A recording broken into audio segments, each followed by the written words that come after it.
Selamat sore, selamat malam. Saya perlu minta maaf akan dua hal. Pertama-tama kalau disorot di kamera nggak begitu keren laptopnya. Ada banyak stiker, maklum kalau punya anak kecil. Yang kedua, mungkin begini, sorry kalau sedikit-sedikit ngomongnya ada keselip bahasa Inggris gitu, bukan karena belagu semacam anak-anak alay Jakarta gitu yang ngomongnya dikit-dikit actually gue gimana gitu.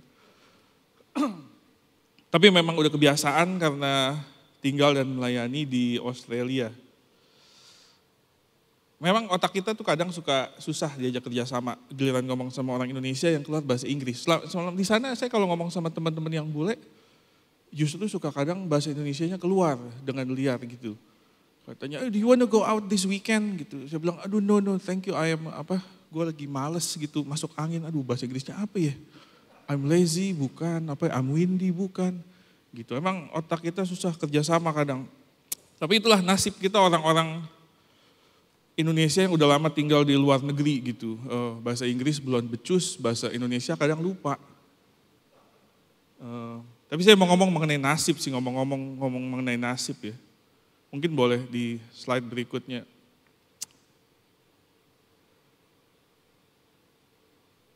Kita sering dengar kata nasib gitu dan ada banyak padanannya lah. Itu takdir gitu, itu suratan, itu jalan hidup. Kita sering pakai istilah bahasa Inggris yang keren, destiny, itu destiny gua gitu. Itu narasi kehidupan, ini istilah lain yang saya mau perkenalkan. Narasi kehidupan, saudara tahu nggak setiap orang punya narasi kehidupan yang dia percayai, yang ada di pikirannya. Yang kadang dia nggak sadar, tapi dia percayai dan dia hidupin. Percaya nggak saudara? Saudara pun punya, setiap orang punya. Contohnya gini, ada orang yang percaya bahwa hidup itu adalah pertandingan, kompetisi. Jadi hidup itu kalau saya ngelihat kiri kanan, saya harus lebih baik gitu, saya mesti lebih maju. Tetangga punya rumah bagus, saya mesti punya rumah lebih bagus gitu. Itu cerita hidupnya begitu, selalu kompetisi gitu. Ada orang yang hidup percaya narasi kehidupannya begini, hidup itu adalah seperti permainan monopoli. Dari start sampai finish tujuannya adalah ngumpulin duit sama properti sebanyak-banyaknya. Rumah bagus kalau bisa hotel. Kan main monopoli begitu. Enggak selalu positif. Ada orang yang percaya hidup ini serangkaian kekalahan. Memang gue ini victim dari hidup. Papa mama punya anak 4, aku yang paling gak sukses, paling gak disayang. Sekolah paling gak pinter, ini contohnya, ini bukan saya anak satu-satunya, pinter lagi. Ya lumayan. Masuk kerja juga saya pasti dibully gitu. Yang kalau ada promosi pasti yang dapat teman saya duluan. Kalau ada politik kantor yang kalah pasti saya. Itu narasi yang ia percaya. Hidupnya adalah serangkaian kegagalan demi kegagalan. Kalau itu yang dia percayai, itu juga yang akan terjadi di hidupnya. Makanya kita sebagai misionaris, sebagai penginjil, dan saya katakan kita semua nih adalah penginjil-penginjil.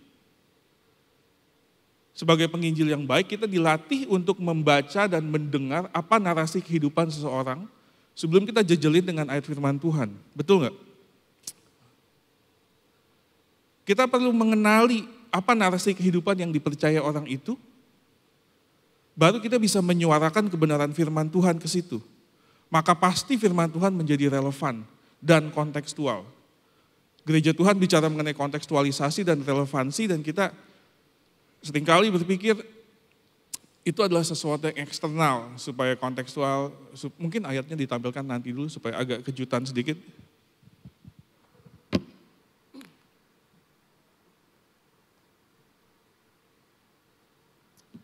Ya kita sering berpikir kontekstual itu sesuatu yang eksternal gitu ya, supaya kontekstual, supaya relevan maka gereja Tuhan tuh tata pencahayaannya harus gimana gitu, musiknya harus gimana. Saya tidak anti dengan cahaya dan musik, ini semua bagus, luar biasa. Pengkhotbah itu bajunya mesti gimana gitu, celana jeansnya mesti seketat gimana gitu. Padahal kita nggak usah susah-susah bikin firman Tuhan relevan. Firman Tuhan itu selalu relevan. Tuhan yang menciptakan hidup kita, firman Tuhan pasti relevan. Kalau kita mau belajar mengenali narasi hidup orang dan menyuarakan kebenaran di situ pasti relevan, pasti mengena. Kalau kita belajar mengenali jalan cerita hidup orang yang dia percayai. Saya mau ngomong mengenai cerita, ada hubungannya nanti dengan konteks ini, persistence. Mari kita baca Kisah Rasul pasal 1,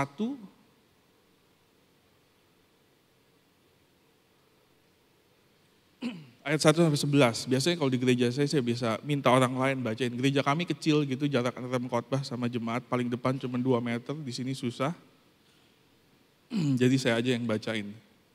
Hai Theophilus, dalam bukuku yang pertama aku menulis tentang segala sesuatu yang dikerjakan dan diajarkan Yesus. Sampai pada hari ia terangkat. Sebelum itu ia telah memberi perintahnya oleh Roh Kudus kepada rasul-rasul yang dipilihnya. Kepada mereka ia menunjukkan dirinya setelah penderitaannya selesai. Dan dengan banyak tanda ia membuktikan bahwa ia hidup. Sebab selama 40 hari ia berulang-ulang menampakkan diri dan berbicara kepada mereka tentang kerajaan Allah. Pada suatu hari ketika ia makan bersama-sama dengan mereka, ia melarang mereka meninggalkan Yerusalem dan menyuruh mereka tinggal di situ menantikan janji Bapa. Yang demikian katanya. Telah kamu dengar daripadaku, sebab Yohanes membaptis dengan air, tetapi tidak lama lagi kamu akan dibaptis dengan Roh Kudus. Maka bertanyalah mereka yang berkumpul di situ, Tuhan, maukah engkau pada masa ini memulihkan kerajaan bagi Israel? Jawabnya, engkau tidak perlu mengetahui masa dan waktu yang ditetapkan Bapa sendiri menurut kuasanya. Dan berikutnya ini ayat kesukaan kita sebagai orang-orang Pentakosta. Tetapi kamu akan menerima kuasa kalau Roh Kudus turun ke atas kamu dan kamu akan menjadi saksiku di Yerusalem dan di seluruh Yudea dan Samaria dan sampai ke ujung bumi. Sesudah ia mengatakan demikian, terangkatlah ia disaksikan oleh mereka dan awan menutupnya dari pandangan mereka. Ketika mereka sedang menatap ke langit, waktu ia naik itu tiba-tiba berdirilah 2 orang yang berpakaian putih dekat mereka dan berkata kepada mereka, hai orang-orang Galilea, mengapakah kamu berdiri melihat ke langit? Yesus ini yang terangkat ke sorga meninggalkan kamu. Akan datang kembali dengan cara yang sama seperti kamu melihat dia naik ke sorga. Kitab Kisah Para Rasul ditulis oleh kuis Alkitab. Ayo siapa yang bisa tebak? Siapa yang nulis? Lukas gitu. Sebelum menulis Kisah Para Rasul, sebenarnya kalau dibikin film Kisah Para Rasul ini sequelnya, ini nomor 2-nya. Ada nomor 1-nya, yaitu buku apa? Injil Lukas gitu. Kenapa Lukas menulis Kisah Para Rasul dan Lukas? Kenapa ia menulis mengenai Yesus dan cerita lanjutannya itu setelah Yesus terangkat? Ini kan sequelnya, ini part 2-nya gitu. Apa sih tujuan Lukas menceritakan semua ini, memberikan narasi mengenai Kristus kepada Theophilus dan seluruh pendengarnya, seluruh dunia bahkan sekarang. Di Kisah Para Rasul nggak ditulis, kenapa dia nulis? Karena sebetulnya di buku yang pertama dia udah tulis, tujuannya kenapa? Ayat berikutnya kan ini dibilang, hai Theophilus, ini dalam buku yang pertama, berarti buku yang ini buku yang bukan yang pertama, buku yang pertama Lukas. Kenapa dia nulis? Di Lukas pasal 1, itu slide berikutnya, dia bilang begini, Theophilus yang mulia, banyak orang telah berusaha menyusun berita tentang peristiwa-peristiwa yang telah terjadi di antara kita. Seperti yang disampaikan kepada kita oleh mereka yang dari semula adalah saksi mata dan pelayan firman. Karena itu setelah aku menyelidiki segala peristiwa itu dengan seksama dari asal mulanya, aku mengambil keputusan untuk membukukannya dengan teratur bagimu. Supaya engkau dapat mengetahui bahwa segala sesuatu yang diajarkan kepadamu sungguh benar. Terjemahan NIV bilang, that you may have certainty concerning the things you have been taught. Certainty itu sesuatu yang langka ya hari-hari ini.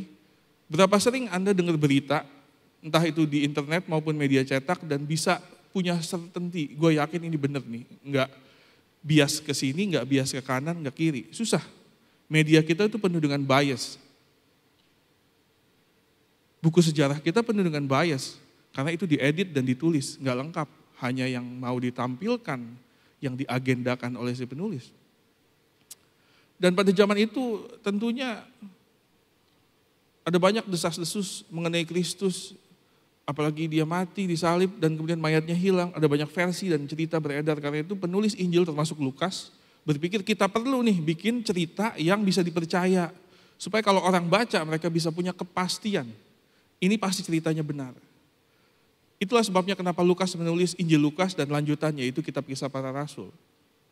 Untuk menceritakan ceritanya Tuhan dari sisi pandangnya Tuhan dan murid-muridnya. Slide berikutnya di sini nih.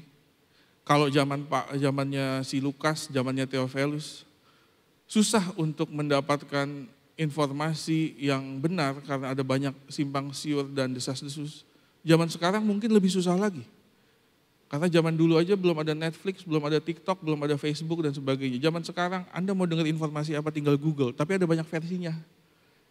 Saya dan keluarga sedang mau pergi ke Taiwan contohnya. Setiap kali saya cerita ini ke orang-orang mereka suka nanya, kamu yakin mau ke Taiwan? Kan serem tuh lagi ada konflik sama Cina, Amerika gitu. Waduh, saya kalau dengar gitu saya gimana ya, saya Google gitu. Tapi kalau di Google tergantung kantor berita mana yang saya baca. Ada yang bilang tenang aja situasi emang udah begitu dari lama, nggak bakal kenapa-kenapa gitu ya. Tapi ada juga analis yang bilang, wah ini kayaknya bentar lagi perang nih. Certainty. Yang mana nih? Nggak ada, susah. Susah kita mendengar berita hari-hari ini dan butuh certainty.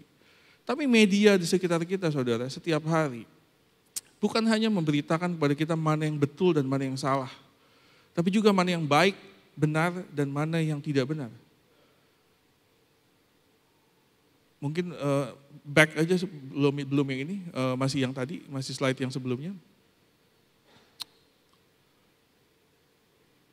Saya sering bilang gini, Netflix, Hollywood, setiap hari berkhotbah sama kita, sama generasi kita. Sadarkah saudara bahwa setiap hari Hollywood, Netflix, media berkhotbah kepada kita.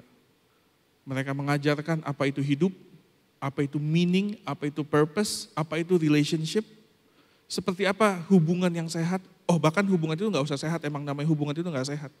Teman saya pernah nanya sama saya gini, kamu sadar nggak? Coba kamu nonton film-film Hollywood, film action contohnya biasanya. Ada nggak film action yang protagonisnya, tokoh utamanya adalah seorang pria yang bertanggung jawab, seorang suami, bapak yang baik dan punya keluarga yang baik? Saya coba pikir-pikir. Coba pikir, ada nggak? Biasanya single parent. Kalau nggak memang single. Kalau nggak selingkuh, kalau nggak tidur dengan musuhnya atau jagoan lain. Dan dunia sedang menormalisasi values-nya mereka kepada kita. Kita nggak sadar. Tokoh-tokoh utama, tokoh-tokoh protagonis dalam film-film yang kita tonton, berapa banyak yang orang-orang memiliki karakter yang baik dan integritas yang baik. Saya sama istri sering nonton Netflix. Sampai hari ini kami perhatikan mulai semakin banyak adegan-adegan seks sesama jenis di film-film Netflix. Karena itu agenda yang sedang dunia gencar untuk normalisasi. Supaya kita mulai ngerti, oh itu tuh normal. Setiap hari Hollywood berkhotbah sama kita. Menceritakan sebuah narasi kehidupan. Mengindoktrinasi pemikiran generasi kita. Masalahnya generasi kita hanya akan mendengar versi yang itu kalau gereja Tuhan juga tidak menceritakan versi ceritanya Tuhan. Seperti Theophilus diceritakan oleh Lukas. Saya mau quote seorang teologian yang bernama Alistair McGrath yang bilang begini di slide berikutnya.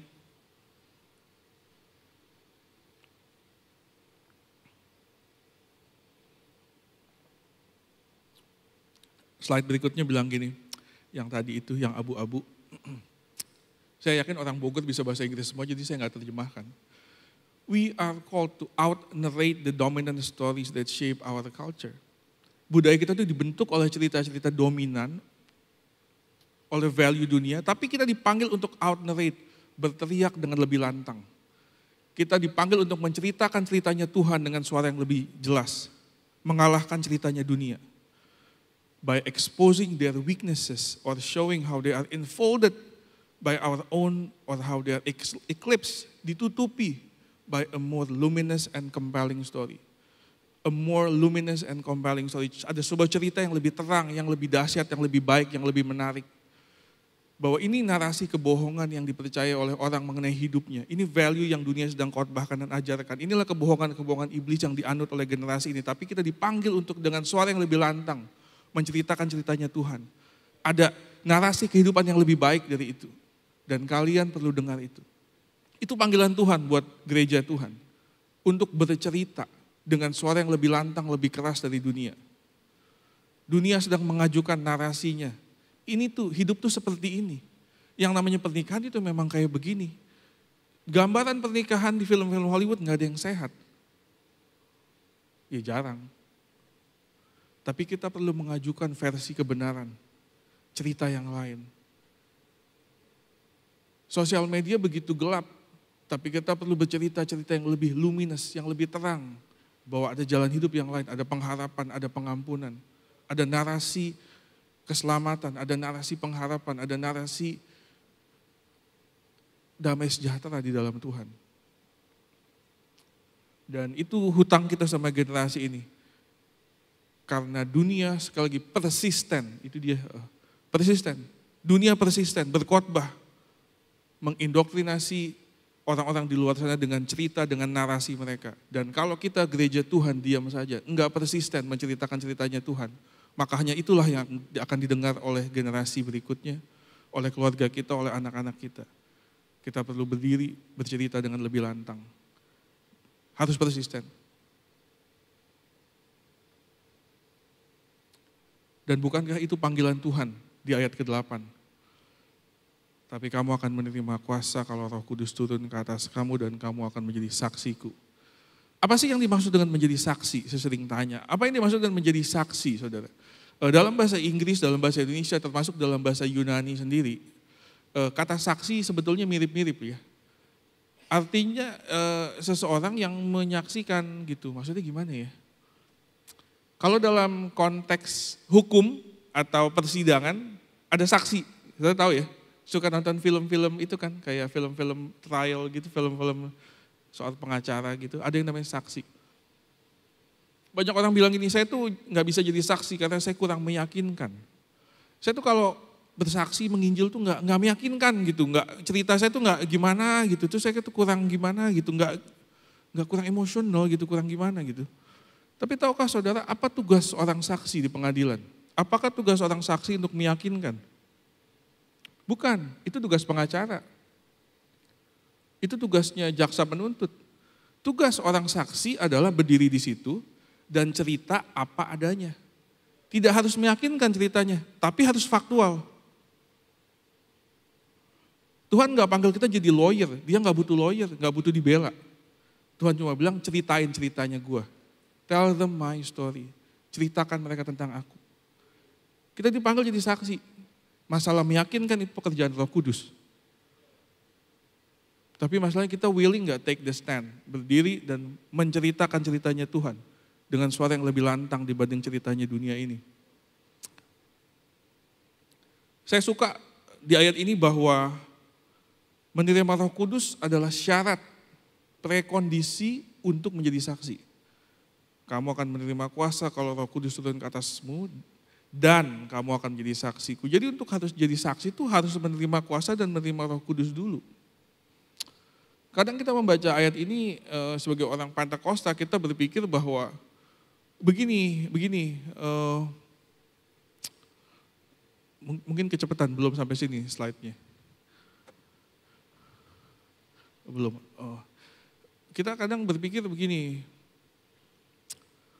Kenapa kita butuh Roh Kudus dalam bersaksi? Yaitu supaya ketika kita bersaksi, Roh Kudus itu meyakinkan orang, ya Roh Kudus itu mengerjakan mujizat, ada kesembuhan, ada atau apalah gitu terjadi. Itu semua betul, tidak ada yang salah. Tapi terbatas kalau kita berpikir bahwa Roh Kudus adalah agen pelengkap dalam bersaksi. Roh Kudus bukan hanya pribadi yang memampukan kesaksian kita, dia adalah isi dari kesaksian kita sendiri. Ini kisah Rasul 1, kisah Rasul 2, saudara bisa baca di rumah. Petrus bangkit dalam kuasa Roh Kudus dan dia berkhotbah, dia bilang gini, orang-orang Israel bertobat, berikan dirimu untuk dibaptis dan kamu akan menerima Roh Kudus.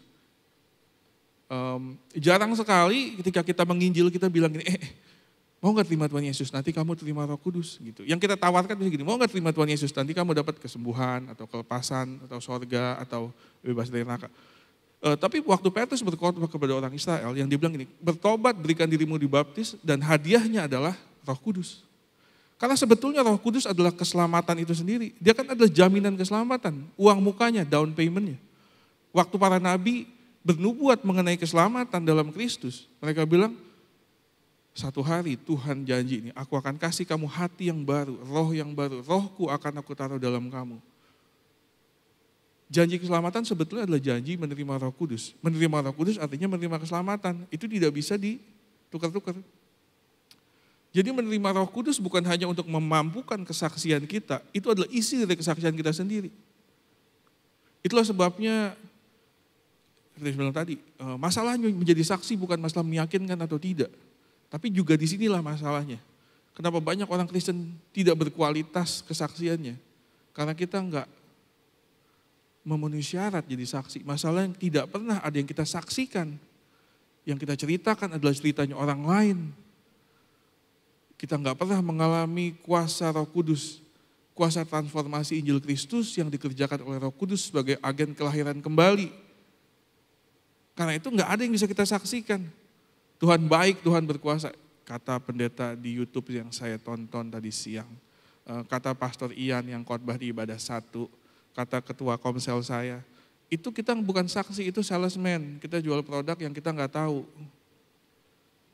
Pantesan kesaksian kita tumpul dan nggak ada kuasanya. Kalau misalnya rumahnya Ian kerampokan gitu, terus polisi tanya saya, "Hai Cornelius, coba ceritakan apa yang kamu lihat." Saya bilang, "Oh itu kata Pastor Arif yang tinggal di sebelah rumahnya Ian, jam 2 pagi ada 2 orang datang." Nah, kalau kasus ini sampai ke pengadilan, yang dipanggil jadi saksi siapa? Bukan saya, Pastor Arif. Karena yang saya bilang kata dia yang menyaksikan.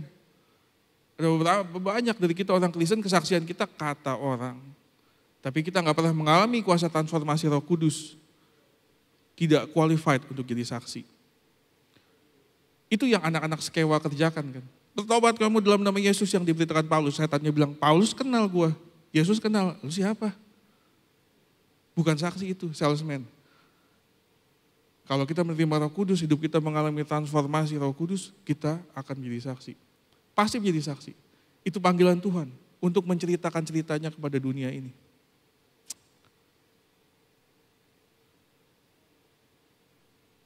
Saya mau bawa kita ke ayat 11, slide berikutnya. Di akhir percakapan ini Tuhan Yesus naik ke surga.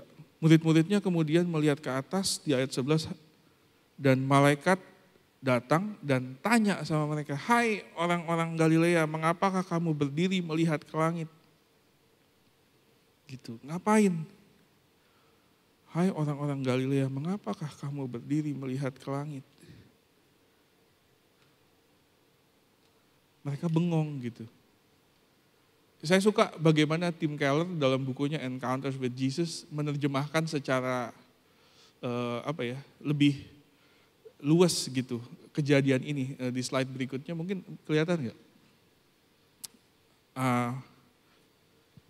Dia bilang gini, "The 2 angels had to give them a gentle rebuke. Snap out of it, man," they were saying. "He left and he is coming back. But until then, there's work to do, so get a move on." Kalau saya terjemahkan, kira-kira malaikat ngomong gini, "Woi bangun guys, jangan bengong. Ngapain ngeliatin awan, Tuhan udah gak ada di situ." Tapi dia bakal balik lagi. Dan sampai dia balik kita punya kerjaan banyak. Ayo bangun, jangan bengong, kerja. Ada cerita yang mesti kita ceritain kepada dunia ini. Ada narasi yang perlu kita bawa kepada generasi ini. Kita kan gereja Tuhan suka bengong ngeliatin awan gitu. Dalam meeting-meeting kita, saya tahu kata saya juga seorang pastor, berjam-jam kita diskusi warna karpet sama AC-nya gimana, parkirnya di mana. Bengong kita ngomongin awan gitu, ngomongin angin. Kalau ada malaikat situ bangun sambil kamu bengong. Setiap jam yang kita habiskan untuk diskusi yang gak penting saja, maksudnya gak salah ngomongin semua itu perlu untuk diomongin saudara. Tapi maksudnya gini, jangan sampai kita melayani cuma terfokus sama hal-hal yang kayak begitu dan kita lupa bahwa ada panggilan Tuhan di balik semua itu. Meeting teknikal nggak akan ada artinya kalau kita lupa sama panggilan Tuhan. Tetap perlu, kalau teknikal nggak jalan, gawat juga gereja gitu ya. Nah, maksudnya begitu, kadang kita menghabiskan waktu bengong gitu, ngeliatin awan ibaratnya. Memandang kepada sesuatu di mana Tuhan udah nggak ada lagi sih, Tuhan udah move on. Padahal ada banyak kerjaan yang mesti kita kerjakan.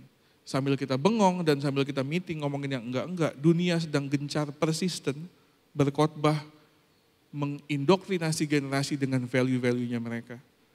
Kalau gereja Tuhan gak persisten, untuk menceritakan ceritanya Tuhan. Padahal kita dipanggil untuk jadi tukang cerita.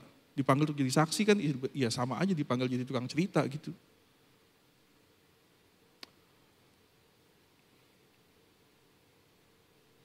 Saya hidup di Australia, di negara yang benci sama Yesus. Di negara yang benci sama Kristen. Saya pikir negara bule semuanya Kristen. Enggak. Australia adalah negara yang benci dengan Kristen.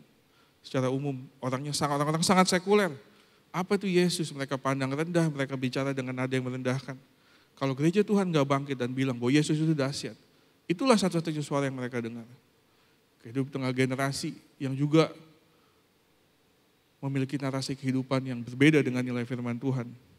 Kalau bukan kita yang punya kerjaan menceritakan narasi yang lain, bilang bahwa Yesus luar biasa, mereka gak akan pernah dengar itu. Tapi mungkin dimulai dari kita dulu deh. Mengalami karya Roh Kudus yang mentransformasi hidup kita sehingga kita juga jadi orang-orang mempunyai narasi kehidupan yang benar. Ini yang saya mau tanya juga kepada kita semua. Bethlehemers, apakah narasi kehidupan yang kamu hidupi? Jangan jadi pemain monopoli juga ya, yang kerjanya sama aja ngumpulin uang di bank sama properti, kalau bisa hotel. Bukan itu panggilan Tuhan dalam hidup kita. Caranya bisa begitu, banyak gitu. Saya nggak bilang semua orang harus jadi pendeta gitu, jadi bisnismen itu salah, bukan itu maksudnya. Tapi jangan mengejar itu, bukan itu narasi hidup kita. Beberapa hari yang lalu saya mendengar seorang hamba Tuhan berkhotbah, namanya Cassie Carsten, dari sebuah movement yang namanya The World Needs a Father. Saya diberkati sekali. Ada satu hal yang sangat menusuk yang dia bilang begini. Gerakan ini The World Needs a Father, dia banyak menekankan pentingnya peran seorang pria dalam rumah tangga sebagai suami, seorang ayah. Karena ada banyak rumah tangga yang hancur dan generasi ini anak-anak hancur karena seorang pria tidak menjalankan fungsinya sebagai seorang bapak, sebagai seorang suami yang di dalam Tuhan. Cassie Carsten bilang begini, kalau kamu gambar dua buah rumah, kalau kamu kunjungin dua buah rumah, yang satu adalah rumah tangga sekuler, kamu lihat values yang mereka hidupin apa. Hal-hal apa yang menjadi nilai-nilai utama dan penting di situ. Kamu akan temukan biasanya pertama kesuksesan, uang, masa depan harus cerah. Di keluarga itu anak-anak tuh pokoknya harus kuliah yang bagus gitu. Kalau bisa ke luar negeri harus kerja di perusahaan bagus, harus sukses gitu. Itu penekanannya. Yang dia bilang ini, menyeramkannya adalah ketika kamu kunjungi rumah kedua, yang rumah tangga Kristen, kamu ajukan pertanyaan yang sama, jawabannya bisa sama juga. Apa yang penting di keluarga ini? Sama, sukses, karirnya penting, kaya, maju. Jadi bedanya apa? Kadang rumah tangga yang menyebut dirinya Kristen pun menghidupi narasinya Mamon, ya sama aja gitu. Mungkin itu rumah tangga yang gimana ya? Temboknya Kristen biasanya ada salibnya, ada kalender gambar Tuhan Yesus pegang domba gitu, pegang tongkat satu. Tapi sebenarnya agamanya Mamon. Sama aja value-nya, narasi kehidupannya sama aja, mengejar uang dan sukses juga gitu. Cuman temboknya lebih Kristen aja.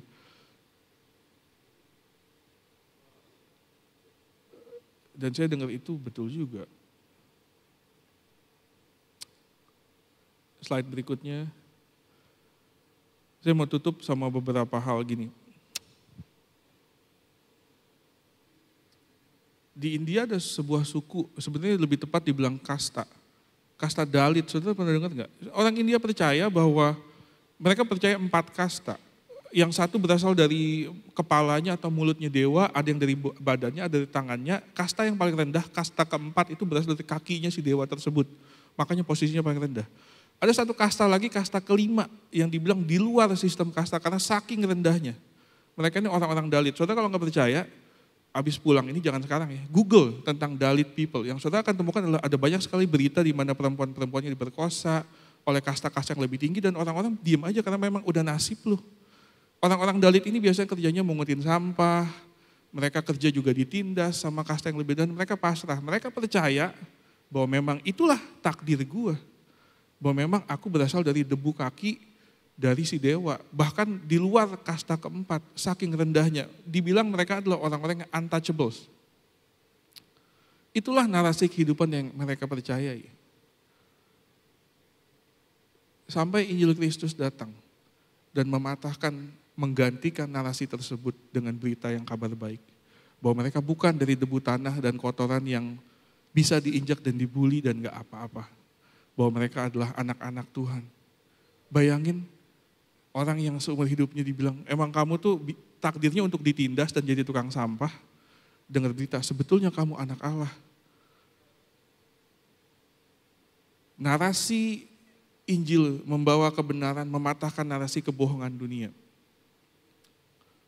Berikutnya ada sebuah suku namanya suku Yanomami di Amazon. Mereka ada di banyak negara, jadi saya nggak tulis negaranya. Saya tulis Amazon, bukan karena mereka sering belanja online, tapi karena mereka hidup di daerah sungai Amazon.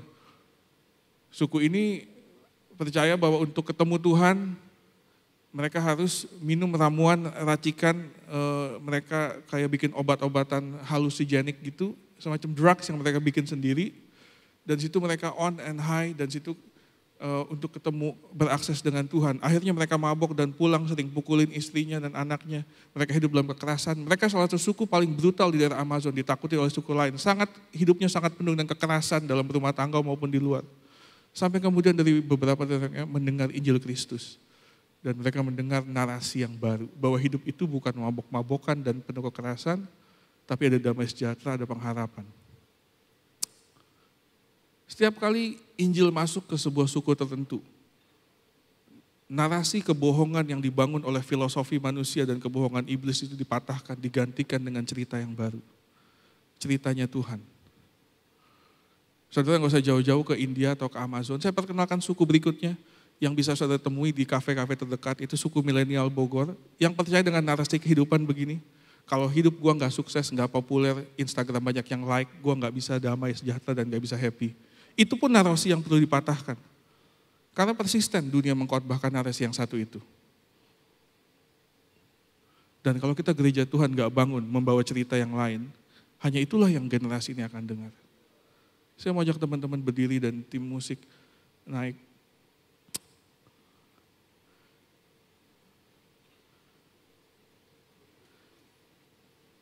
Si malaikat bilang gini, bangun guys, snap out of it. Tuhan udah pergi, tapi dia akan datang. Sampai hari dia datang, kita punya kerjaan banyak nih. Cerita ini butuh diteruskan ke negara-negara, ke suku-suku. Saya sama istri saya sedang berusaha untuk sampai ke Taiwan. Mau melayani para TKW. Susah, saudara. Kalau kami mau hidup enak di Melbourne, udah enak hidup kami. Tapi saya melihat para TKW-TKI gitu yang punya narasi kehidupan begini. Aku ninggalin Indonesia mengejar dolar, karena kalau aku punya uang aku bisa lebih bahagia. Tujuan kami simpel, kami mau ke sana dan menggantikan narasi itu dengan cerita Injil. Bahwa ada keselamatan dalam Tuhan. Bahwa ada kebahagiaan di dalam Tuhan. Bahwa kedamaian itu dalam Tuhan Yesus, bukan kalau kamu pulang bawa dolar. Itu aja. Saya mau bawa cerita itu. Dan setiap dari kita, Ian dan teman-teman misi luar negeri, teman-teman misi dalam negeri, teman-teman semua di sini, kita semua misionaris yang dikasih Tuhan amanat untuk membawa cerita Tuhan ke bidang kita masing-masing, ke area kita masing-masing, teman-teman yang berkecimpung di dunia bisnis, di dunia akademik, di dunia apapun, bahkan di keluarga, tetangga-tetangga. Ketemu mereka, belajar untuk mendengar apa narasi kehidupan yang mereka percayai. Temukan kebohongan-kebohongan iblis dan filosofi manusia di situ. Pasti ada banyak kalau mereka belum mengenal Kristus. Dan bicarakan kebenaran Injil dengan persisten. Karena di situ kita perlu mematahkan narasi generasi ini dengan menggantikannya dengan yang baru. Yaitu narasi kebenaran Injil Kristus yang membawa kemerdekaan. Karena dunia memberikan narasi yang berat. Makanya gak sedikit orang yang stres, gak sedikit orang yang depresi. Saudara pikir jadi kaya, bisa sukses, bisa happy. Saya melayani jemaat di Melbourne, orang-orang Indonesia yang kebanyakan hampir semuanya kaya. Orang-orang yang bisa keluar negeri, bisa kuliah. Orang-orang yang kalau mau pulang Indonesia udah ada perusahaan, punya bapaknya yang nungguin atau mau tinggal di sana juga mau kuliah dibayarin. Saudara tahu selama COVID ada berapa banyak dari mereka yang stres dan saya harus refer ke psikolog gitu. Kalau uang bisa membeli kebahagiaan, jemaat saya nggak ada yang stres di Melbourne. Banyak yang stres teman-teman. Tugas kita sebagai anak-anak Tuhan menggantikan narasi yang lama dengan yang baru.